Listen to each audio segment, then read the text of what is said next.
Hello yours, ഇന്ന് നമ്മൾ നോക്കാൻ പോകുന്നത് എന്താണ് യൂണിവേഴ്സ് നമുക്ക് ഇന്ന് നൽകുന്ന മെസ്സേജ് എന്നാണ്. ബോട്ടം ഓഫ് ഡെക്ക് വന്നിരിക്കുന്ന കിങ് ഓഫ് കപ്പാണ്. നിങ്ങൾ എന്തൊക്കെയോ ഓർത്ത് വിഷമിക്കുന്ന ഒരു സ്റ്റേജാണ് കാണുന്നത്. ഇമോഷണലി നിങ്ങൾ എവിടെയോ പോകുന്നു, തിരിച്ചു പോകുകയാണ്. അങ്ങനെ ഒരു കാർഡ്, അതായത് 8 ഓഫ് കപ്പ് കാണുന്നുണ്ട്. അത് കഴിഞ്ഞ് നിങ്ങൾക്ക് കിട്ടുന്ന സ്ട്രെങ്ത് ആണ്, ഇത് ഇൻഫിനിറ്റി പവർ ആണ്.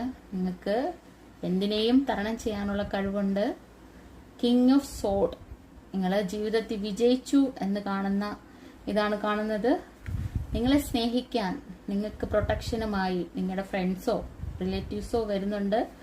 ജീവിതത്തിൽ പൈസ, നിങ്ങൾ ബാക്കിയുള്ളവരെ സഹായിക്കാൻ മനസ്സുള്ള ആളാണ്. നിങ്ങൾ ന്യായത്തിന് വേണ്ടി പൈസ കൊടുക്കും. അത് കഴിഞ്ഞ് നിങ്ങൾ എത്തുന്നത് ക്യൂൻ ഓഫ് പെൻഡക്കിൾ എന്ന അവസ്ഥയിലാണ്. നിങ്ങളൊരു കിങ് ഓർ ക്യൂൻ ആവുകയാണ്.